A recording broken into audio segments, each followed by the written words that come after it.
Hello everyone and welcome to the Customer Service Summit meeting. My name is Jan and I'll be moderating today's call. Our speaker today is Gabriel Maines, Service Desk Manager, Koch Business Solutions LP, presenting a pandemic support success story. We'll turn to the presentation in just a moment, but first I want to go over the web conference instructions. Everyone is currently in mute so that the background noise does not become distracting for the other participants. To view today's presentation, as the screens change live, you may go to the link that was sent to you in your reminder email. Once there, click anywhere on the page and you'll see a pop-up with the option to make a comment. You can ask a question by typing it as a comment, and we'll make sure all of them are answered. For the newer participants in the group, it might be useful to review some of the main benefits you can take advantage of as a member at no additional charge. First, to the live monthly web conference meetings, which you've already dialed into today. I hope you find these useful, and we have an excellent lineup, which you can see by going to our website schedule page.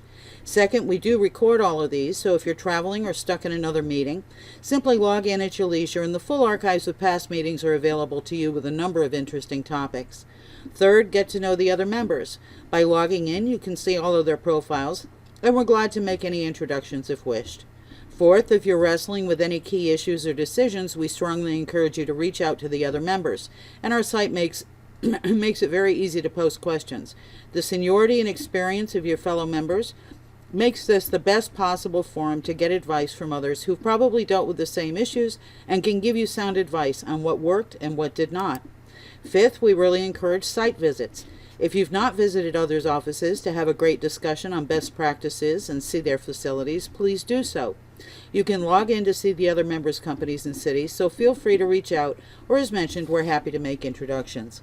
Sixth, we also generate executive summaries of meetings, including the key takeaways and learning nuggets, so you can reference them and put them right into action. Seventh, our members are very busy, so we started a service where we pick out the top 6 most interesting articles among thousands at hundreds of sites to keep you abreast and ensure you don't miss the key ones. Lastly is our Book of the Month summary that you can either read or listen to as you commute. Each month we'll be selecting the most interesting book, then summarizing the ideas so within minutes you can absorb the key takeaways. There are many other benefits, of course, but I wanted to highlight some and ask you to keep a lookout in your inbox for a number of these each month. That takes care of the housekeeping items. Give me just a moment and I'll pull up the speaker's presentation and introduce him.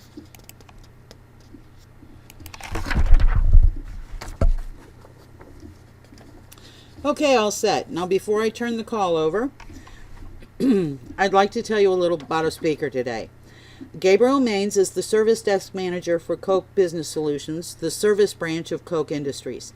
His responsibilities include owning and maintaining the internal service desk capability, leveraged by more than 130,000 employees of Koch Industries and its subsidiaries across the globe.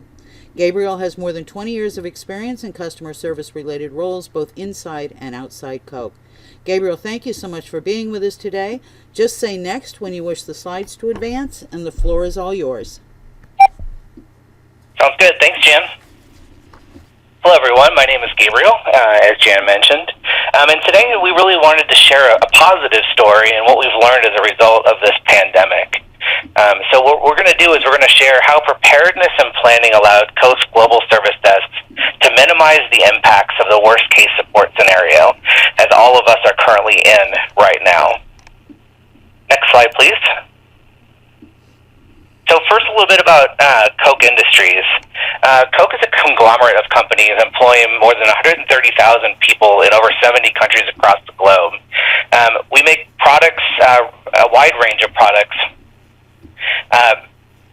that range from Stainmaster carpet, nylon polymers that are contained within a spandex brand, Brawny paper towels, Dixie branded cups and plates, auto and building glass like car windshields, connectors found in many of the electronics you use every day. Really, honestly, you've probably touched or used a Koch product every day without even knowing it. Next slide, please. So let's talk a little bit about our current state today that we're still in since we're in the midst of this pandemic. Today we have call centers in Wichita, Kansas, Bangalore, India, Singapore, and Dalian. So we have 4 main call centers across the globe. In those call centers, we have 86 agents working remotely today from home for the last 6+ weeks while we've been enduring this pandemic. Our agents handle an average of 14,000 calls per month and an average of 15,000 chats per month in multiple languages. And our agents solve about 75% of all contacts handled on the first contact. So when this pandemic struck, volumes for us, as many of you others out there, volumes doubled week over week.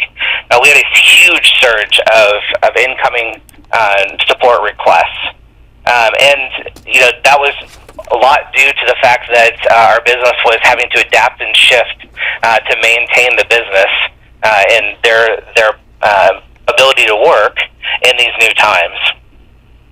During that time, we were able to maintain support without interruption or major service impacts. And as support levels return to normal, one of the positives that we've seen is that we've actually been seeing metrics improvements prior to working remotely from before the pandemic struck. So we've actually seen an increase in overall performance as a result of what we're going to share here today. Next slide, please. So let's talk a little bit about how we've avoided this major service interruption during this time.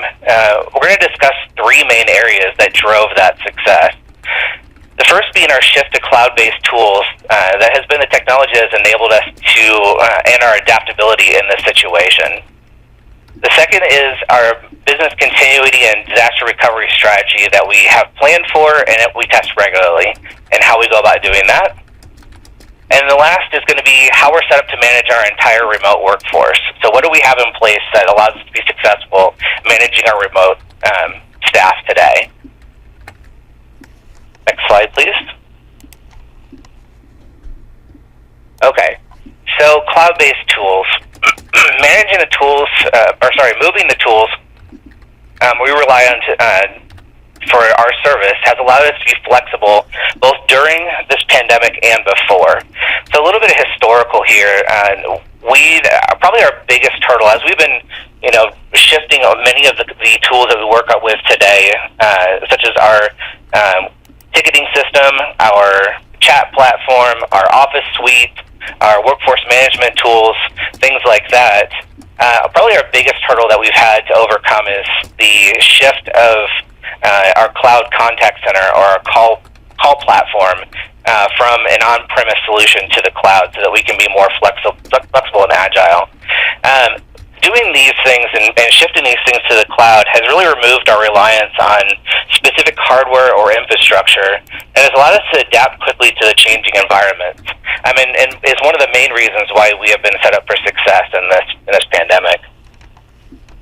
We've also seen secondary benefits to this, such as allowing us to source talent beyond the traditional office locations and broadening our talent pool. So we're able to switch and hire not just within the contained 4 call centers that we have today, but really anywhere outside of there as well, which has allowed us to be flexible and adapt as well. And then really it's important to look at your business holistically and focus on both critical and what some would consider non-critical systems. So it doesn't help if you have a traditionally non-critical system, let's say for example a time tracking system that keeps you from fully leveraging the benefits of your other cloud-based tools. So you really need to have a holistic view of what tools you have in place today, what do you leverage, and what do you need to be successful both in that short, mid, and long-term time period. Next slide, please. So business continuity and disaster recovery. So first of all, what is a BCP or a business continuity plan?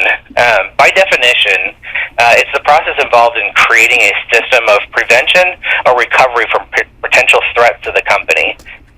This plan ensures that personnel and assets are protected and are able to function quickly in the event of a disaster. So really, we need to have a plan that is there that will enable us to be successful when a crisis arises. At Koch, the the business continuity and disaster recovery plans are owned by the service owner. So it's my responsibility to ensure that my service has a plan that accounts for a variety of different scenarios. So, for example, a severe weather issue. So in Wichita, being in the heart of the Midwest, we get tornadoes during certain times of the year. And we need to relocate out of our current location in our building to a secure location that will allow us to continue to be successful. So we relocate our call center from the second floor of one of our buildings to the basement. And we spin up a minimal staff in order to maintain service levels during this event. So part of that plan is to have a area that we can go to that is predefined, that has capabilities that will allow us to be successful, either wired or wireless, and then the plan of who needs to get up and going and when quickly. So this would be an example of a short-term scenario that we use to test. Another scenario that we test for is a midterm scenario, which would be a location-specific issue, like a network cut or a building fire. So in these scenarios, we rely on either a work-from-home situation. So we have all of our staff today currently has laptops, and the expectation is that they have a working environment at home that they can use to be successful from a work-from-home situation. We also provide a dock for them to use at home, which is a bit of an added cost there. So we rely on that work-from-home situation, or we rely on an adjacent building during these midterm scenarios. So able to go into another building that has a predefined location that we can move to and continue to operate without interruption. And then all of this really goes in together, right? So those cloud-based tools allow us to be flexible in a lot of these business continuity plans and situations. And then lastly, from a long-term situation, we have pandemics or like strikes or riots within cities where our locations are, where we have locations. And for those, we rely on work from home for those long-term scenarios.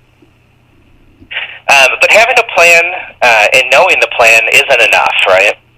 It's imperative that you test the plan and test it early and test it often. So your business and your technology changes rapidly, and the BCP plan usually gets overlooked when systems or processes changed, and that results in a failure when you need it most. So we have our team members regularly work from home each week. So we have the team working from home, the weekend shift work from home every weekend, and then we have a 1 to 2 day work from home for the team as well. That's on a regular basis, which continuously tests to make sure that we are able to work remotely without issue. We also do biannual tests of the short and the midterm scenarios. So we do biannual tests of going down to the basement during a severe weather. We do biannual tests of going to a different building if we need to in those short and midterm or those midterm scenarios. Excuse me. And so testing regularly, it also allows you to not be afraid of executing on your plan because it should be common practice at that point. So when you test early and you test often, you don't have a fear of executing on your business continuity plan. For example, we implemented our business continuity plan during this pandemic a full week before the rest of the business did so. And that allowed us to be readily available when our customers needed us the most. So my entire team was already working from home. We were already well into how we are going to be successful in this situation before we started getting those volume increases. Lastly, you need to think about the cost versus the opportunity cost of enabling a mobile workforce. Yes, it is definitely more expensive to equip your employees with laptops over desktops, but in the event of a business continuity scenario, do you even have the time or the capability to shift your team to different hardware? In this case, in this pandemic situation, do you even have the ability to order hardware so that you can be successful, right? With everything shutting down, is it even possible for you to order hardware in those situations? And the longer your team is down, the longer the business is down, since we're the front lines of support. So that's a very high opportunity cost. Next slide, please.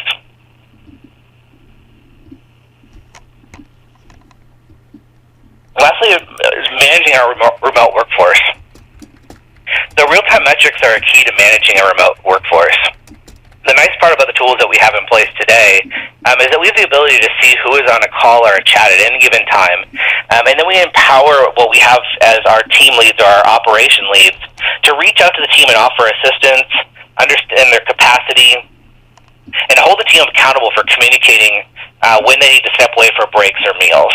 So that visibility into the systems allows us to be successful in this space. On top of that, our leaders know what the minimum performance baselines are for the team, and then they set expectations with their employees and review these weekly metrics, or the prior week's metrics on a weekly basis.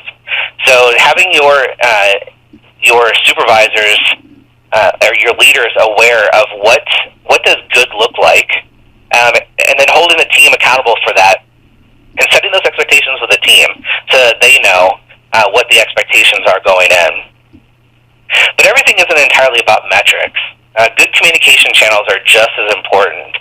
So we leverage teams and have channels set up for things like the team being able to request assistance, being able to request time off of the phones, needing to step away.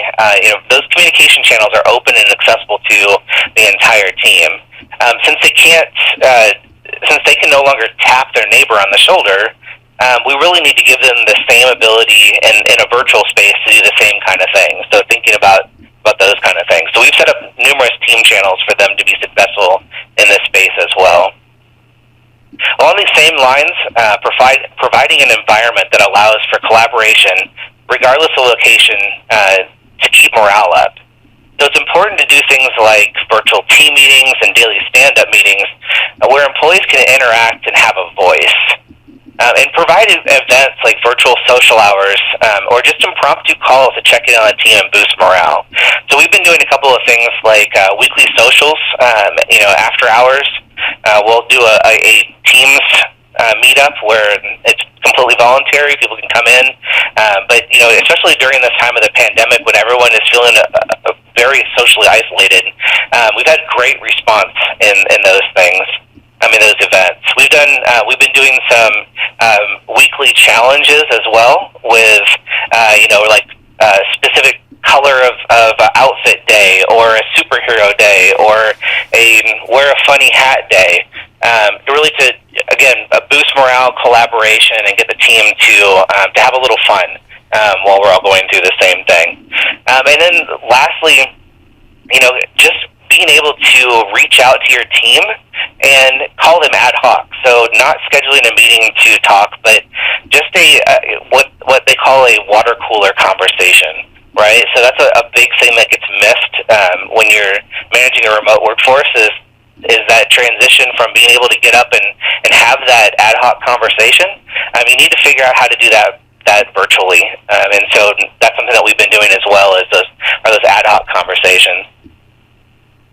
But like I said earlier, we've actually seen a boost in overall productivity rather than a decline since going completely work from home. So this has been one of the biggest surprises that we've had coming out of this pandemic. The first big surprise was how smoothly the transition worked. That transition was extremely smooth.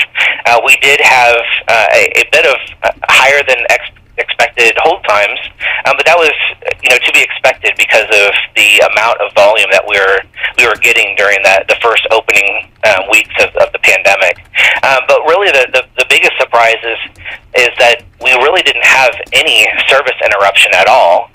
And then also the team overall has increased their productivity relative to before the pandemic started. So we've seen a really high rate of return on a lot of the value that we've been trying to capture out of these changes. So all of that speaks very highly to the benefit that you can get from these things. Next slide, please. been the presentation. I want to thank you for your time. Does anyone have any questions that they'd like me to answer? Thank you, Gabriel. We really enjoyed your presentation. Before I present the questions that came in, it is *6 to unmute your line and go ahead if you have a live question, or you can click anywhere on this last slide and type your question as a comment. So again, any live questions?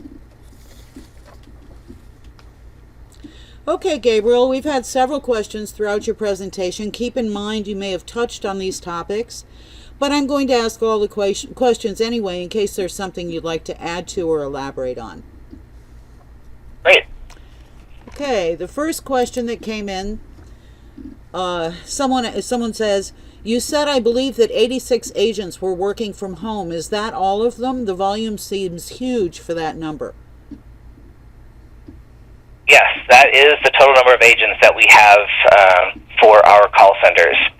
And yes, the volumes are quite high, but you have to take into account that our average handle times are still fairly low overall compared to, I think, a lot of other industries, especially with our FCR rate. So we've got a very robust knowledge base the team leverages, which keeps our average handle times down to the sub 13-minute mark. Okay, good enough. The second question that came in is, can you go into more detail about the metrics that improved when you went remote? Yeah, so that's a really good question. Some of the metrics that improved was, we've got a big focus right now on kind of our top performance metrics, which are overall customer satisfaction, first contact resolution, our knowledge, what we call our KCS methodology, our knowledge-centered support methodology, and then also our average handle times. So all of those really reflect in what we measure is a percent calls answered or percent contacts answered under a certain time. So it's very much akin to an average hold time, right? And so we've actually seen our percent calls answered under 2 minutes, which is what we strive for. 80% of all calls or all contacts answered under 2 minutes. We've seen those continue to go up and go above our expectations in that area. And then we've also seen our customer satisfaction scores, our first contact resolution scores remain flat, so we're not seeing a dip in any of those areas. And then we've also seen a decrease in our average handle time that, again, allows us to handle more calls or more chats at the same time. The other big thing that I think that we've seen, a big area of improvement, is the amount of times that people call in sick or call out sick. So we have, of course, people that we have shifts, right, that you have to come in, let's say between 6 and 3 is your working shift. And we either have people that routinely call in late or call in sick altogether. And for the first 2 weeks of the pandemic, we actually had the first time since I've been in this position where we had a week of absolutely no call-ins, no call-in late, no call-in sick. So that was a huge performance increase that we saw, which I think really talks to the benefits of having a work-from-home workforce, is that it allows them to be a little bit more flexible with their time and things like that, and gets over the hump of having to maybe come into an office, which if you're not feeling entirely great, may pose a bit of a problem. Okay, thank you for that. You talked about this is the next question, I'm sorry. You talked about how you had set a lot of this in place before the pandemic hit, and that you had practiced it. But did you make any changes in flight once it became your sole mode of working? If you did, can you talk about that a bit? That's a good question. I don't think that we've made any changes at this point. The one thing that we have, I guess really the biggest change that we've made is more of a mental model shift with the ability to have our team successfully work from home. Before we were a little bit leery about having the team work from home on a regular basis.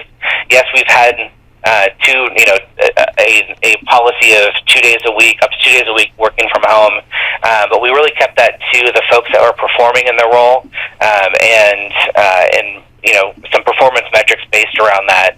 And this I think has shifted our mental model a little bit to, we really are successful working from home, and we need to embrace that more now than we were before.